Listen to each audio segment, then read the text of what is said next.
असम से कांग्रेस के विधायक शमशेर सिंह गोगी चंडीगढ़ में मौजूद हैं। इनसे बातचीत करेंगे कई अहम मुद्दों के ऊपर। गोगी जी, पंजाब केसरी में आपका स्वागत है। धन्यवाद। गोगी जी, सबसे पहले आपकी राय जानना चाहूँगा कि जिस प्रकार से नगर निगमों और पार्षदों के चुनावों के रिजल्ट आए, उनको किस रूप में देखते हैं आप?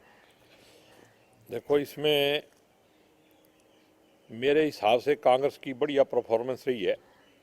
एक सीट कांग्रेस जीती है, एक सीट पे सिर्फ थोड़े से वोटों से आ रही है, और बीजेपी 2 जगह आ रही है। बीजेपी की आज से भी 2 सीटें गई हैं, और बीजेपी का जहां एमएलए था वहां भी बीजेपी आ रही है, लेकिन कांग्रेस का एक ही एमएलए था, इनके 2 जगह एक स्पीकर का एरिया था। तो कुल मिला के कांग्रेस का जो प्रदर्शन है वो सेटिस्फैक्ट्री है। थोड़ी बहुत इलेक्शन में ऊंच नीच हो जाती है, वरना तो पंचकुला की सीट हम जीती हुई मान रहे थे। कुछ ना कुछ गड़बड़ हुई होगी जरूर अंदर का। कृषि कानूनों को लेकर सत्ता पक्ष का खुला आरोप है कि कांग्रेस अपनी राजनीतिक रोटियां सेक रही है। मेरे को लगता नहीं भी कांग्रेस इस पे रोटियां सेक रही है। अगर कांग्रेस रोटियां सेक रही होती, और अगर ये सारे लाखों लोग जो सड़कों पे बैठे हैं अगर वो सारे कांग्रेसी होते तो बीजेपी सत्ता में कैसे होती? ये तो बीजेपी को अपने कर्मों का और अपनी जो गंदी सोच है उसका फल भुगतना पड़ रहा है। ये जो काले कानून बनाए गए हैं, ये पूरे वर्ल्ड में जहाँ जहाँ ये कानून बना, ये सिस्टम बना, और हमारे देश के अंदर भी बिहार में ये 2006 में लागू हुआ था, वहाँ ही किसान मर गया। बाहर के देशों में, अमेरिका, यूरोप में भी सब्सिडी दे के किसान को जिंदा रखा हुआ है, और हमारे यहाँ पे ये कानून बना के बीजेपी सरकार को बताओ क्या इमरजेंसी लगी थी, क्या हमारे देश पे कोई हमला हो गया था, अध्यादेश जारी करना पड़ गया। कोरोना की महामारी से आप लड़ नहीं पा रहे हो, उसका आपके पास सही इंतजाम नहीं है। आप हरियाणा में ले लो, किसी सरकारी हॉस्पिटल में इलाज करने लायक व्यवस्था नहीं है, लेकिन अध्यादेश लाने की क्या इमरजेंसी थी? बुरी नीयत, किसान से धोखा, फिर किसान से बात नहीं की, किसी से डिमांड नहीं, और जिस तरीके से पार्लियामेंट में पास हुआ, ऐसी क्या हड़बड़ी थी, उसका कारण मतलब जनता को बताना चाहिए इनको भी ऐसा क्या दबाव था। और मेरे हिसाब से इस पे यही दबाव था कि पूरे देश में जितने एमएलए एमपी खरीद के इन्होंने सरकारें बदली, वो इलेक्शन लड़े इतने पैसे लगा के, वो सारा पैसा अडानी अंबानी का लगा हुआ था, इसलिए उनको रिटर्न तो चाहिए ना, वही प्रेशर था। और जो लीडर बिक जाए तो फिर देश कैसे बचेगा? जो गोगी जी, अगर बात की जाए 2020 की, अब 2021 शुरुआत की और है, 2020 में आपने अपने हलके के लिए क्या क्या अहम इश्यूज उठाए और क्या क्या हल हुए, और क्या 2021 के लिए आपका रोड मैप क्या है? देखो, मैंने बहुत सारी बातें उठाई हैं। जैसे मैंने सबसे पहले तो असंध को जिला बनाने की बात उठाई, एक स्पोर्ट्स कॉलेज की भी बात मैंने रखी, सरकार को लिख के दी, उसका सर्वे भी चल रहा है, और बहुत सारे छोटे छोटे जो पब्लिक हेल्थ के सड़कों के काम हैं जिस तरीके से चल रहे हैं। जैसे अभी हमारी एक ग्रांट दी थी 5 करोड़ की, कुछ काम होने थे, लेकिन अभी तक वो ग्रांट ही नहीं दी। तो 2020 तो कुल मिला के ऐसा है कि फिर भी अपने एफर्ट से बहुत सारे काम मैंने करवाए हैं। पब्लिक हेल्थ में पीने के पानी में असंध के अंदर प्रॉब्लम है। असंध हालांकि करनाल ज़िले में है, पूरे करनाल ज़िले में पीने के पानी की प्रॉब्लम नहीं है, लेकिन असंध का जो जींद साइड का और कैथल साइड का एरिया है, उस एरिए को अगर आप देखोगे तो वहाँ पीने का पानी नहीं है। उसका इंतज़ाम कराने की कोशिश की है, जिसकी मंजूरी हो चुकी है, और वो बहुत जल्दी वहाँ पे व्यवस्था जो है पानी की होने जा रही है। असंध को आप जिला क्यों बनवाना चाहते हैं, इसका अहम कारण क्या है? असंध को जिला मैं इसलिए बनवाना चाहता हूँ कि असंध एक ऐसा जगह है जो 4 जिले हैं चारों तरफ, जींद, कैथल, करनाल और पानीपत, सबसे 45-45 किलोमीटर की दूरी पे है। जब 20-20 किलोमीटर पे जिले बन रहे हैं, दादरी भिवानी से 28 किलोमीटर है, चरखी दादरी, वो जिला बन गया। हांसी को जिला बनाने जा रहे हैं, गोहाना को जिला बनाने जा रहे हैं। हांसी और हिसार में तो 20 किलोमीटर का भी फर्क नहीं है, पता ही नहीं चलता कि हांसी कब शुरू हुई और कब हिसार शुरू हुआ। तो यहाँ पे दूरी के हिसाब से हमारे यहाँ पे असंध को ज़िला बनाना लॉजिकली सबसे ज़्यादा ज़रूरी है। और बहुत सारे ज़िले इन्होंने बनाए जो गलत हैं, और मेरे हिसाब से अगर वो ज़िला बनेगा तो असंध की तरक्की भी होगी, असंध जो है वहाँ के लोग जो हैं उनका बिजनेस भी बढ़ेगा, कारोबार भी बढ़ेगा, बहुत सारी सहूलियतें वहाँ आएंगी, रहन सहन का भी स्टैंडर्ड बदलेगा, हाउसिंग बोर्ड हुड्डा वहाँ भी आएगी। और जब ज़िला बनेगा तो शहर डेवलप होगा तो कितनी तरक्की होगी, और फिर हम यहाँ वहाँ पे स्मॉल स्केल इंडस्ट्री जो है उसको डेवलप करने की भी स्कीम बना के लागू कर सकते हैं। ओके जी, आपके पेट्रोल पंप भी हैं, इसके अलावा पेट्रोलियम एसोसिएशन जो है बनी हुई है, उसके भी आप राजनीति जो रही है उसमें काफ़ी सक्रिय रहे हैं।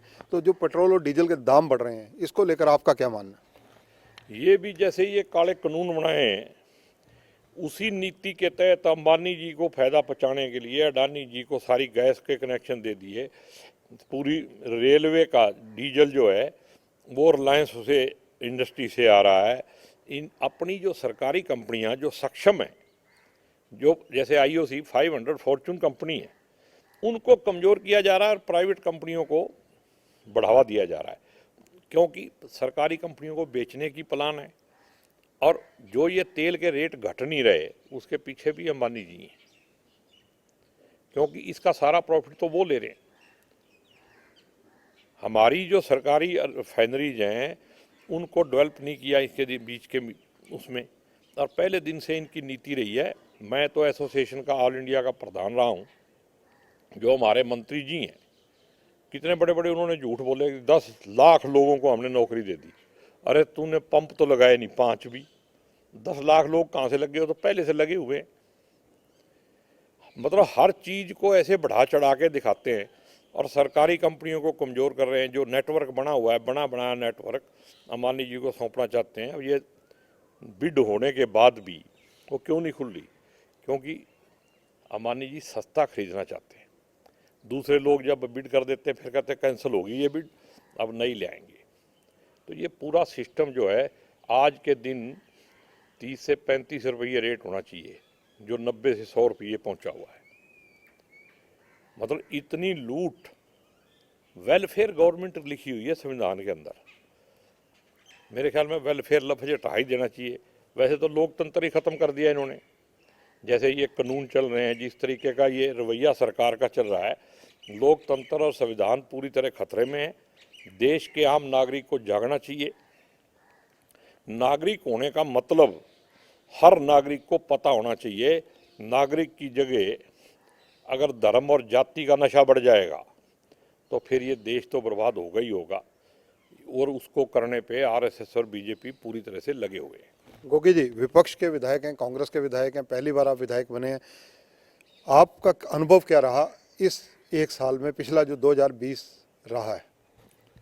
देखो, मेरा अनुभव ये है कि विधानसभा जो है उसके अंदर भी और बाहर भी मैं एक ही बात कहता हूँ।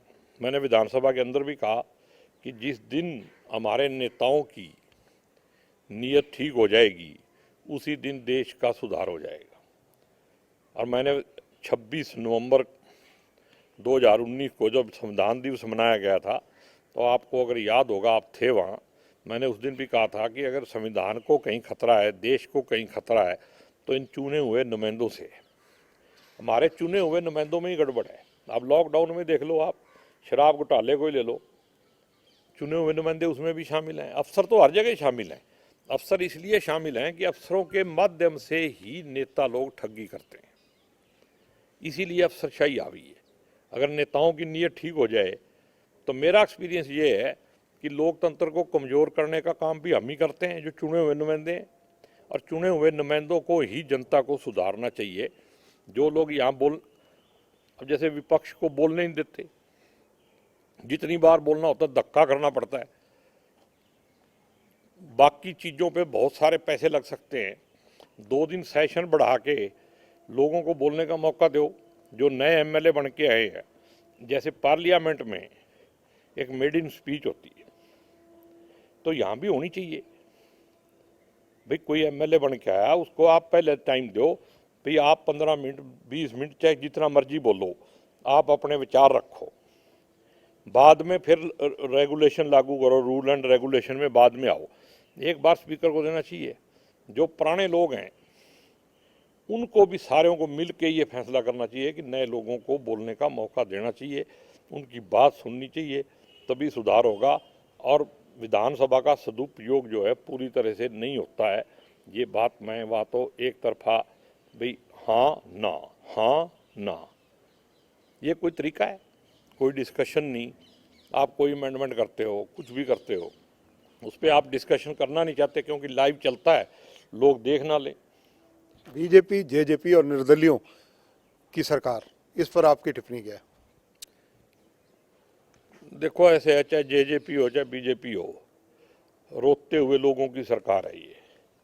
बहुत सारे लोग मेरे को मिलते हैं, मेरे से उनकी बात होती है, चाहे वो निर्दलीय हों, चाहे जेजेपी के हों, चाहे बीजेपी के भी बहुत सारे ऐसे लोग हैं जो अंदर से दुखी हैं। और ख़ास करके जो ये किसान आंदोलन है, इसको लेके तो इतने एमएलए दुखी हैं, बस सिर्फ ये 3.5 साल का लालच मार रहा है भी 3.5 साल पड़े हैं अभी, और अभी कभी बीच में इलेक्शन हो जाए या सरकार बने ना बने, क्या हो जाए, ये स्वार्थ के तहत बेचारे डरते बैठे हुए। ऐसे मतलब जो लोग उनके समर्थन में हैं वो भी सरकार में, और वैसे अखबार में फोटो छुपा देते हैं, ये हमारा समर्थन है किसानों को। समर्थन है तो साथ आओ ना। और हम तो कह रहे हैं भी आप हाउस बुलाओ, अविश्वास प्रस्ताव देंगे, सबकी पता लग जाएगा। आत्मा से वोट डालने का अधिकार होना चाहिए। ये जो विप सिस्टम है ये खत्म होना चाहिए, लोकतंत्र अगर जिंदा रखना है तो। 2021 के लिए ड्रीम प्रोजेक्ट क्या है आपका संत के लिए? मेरा सबसे बड़ा प्रोजेक्ट उसको जिला बनाना और एक स्पोर्ट्स कॉलेज बनाना, ये 2 मेरे ड्रीम प्रोजेक्ट हैं। बाकी तो छोटे मोटे काम तो मैं करवा ही रहा हूँ जहाँ भी इधर उधर कोशिश करके, लेकिन अगर वो जिला बन जाता है तो मैं समझूंगा कि मेरा ज़िंदगी का बहुत सारा बड़ा हिस्सा जो मेरी मंशा थी, और असंध के लोगों की मंशा भी जो है वो पूरी होगी। आगे तो ज़िंदगी पता नहीं कितनी है कितनी नहीं है, लेकिन जनता की सेवा करना मेरा फर्ज है। और सेवादार के तौर पे ही मैंने वोट मांगे थे, सेवादार के तौर पे ही मैं काम करता हूं और सेवादार बन के काम करता रहूँगा। धन्यवाद। तो ये हैं शमशेर सिंह गोगी। इनके ड्रीम प्रोजेक्ट 2021 के सबसे पहला असंध को जिला बनाना, और दूसरा प्रयास इनका जो है वहाँ पर और डेवलपमेंट के जितने काम हैं उनको स्पीड अप करवाना। ये शमशेर सिंह गोगी कह रहे हैं, कृषि कानून हो या विधानसभा के अंदर विधायकों के बोलने की स्वतंत्रता हो, सब मुद्दों को, ज्वलंत मुद्दों को अपने हिसाब से साधारण भाषा में लोगों तक पहुँचाने का काम शमशेर सिंह गोगी ने किया है।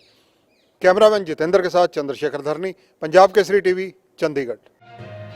नया साल होगा, नया अंदाज होगा, नाम वही पर खबरों का डबल डोज होगा। 1 जनवरी से लौट रहा है आपका पसंदीदा न्यूज बुलेटिन हरियाणा सुपरफास्ट। अब एक क्लिक में 10 नहीं बल्कि 20 खबरें आप तक पहुंचाएंगे। तो देखना ना भूले रोजाना शाम 7 बजे सिर्फ पंजाब केसरी हरियाणा पर हमारे साथ लाइव।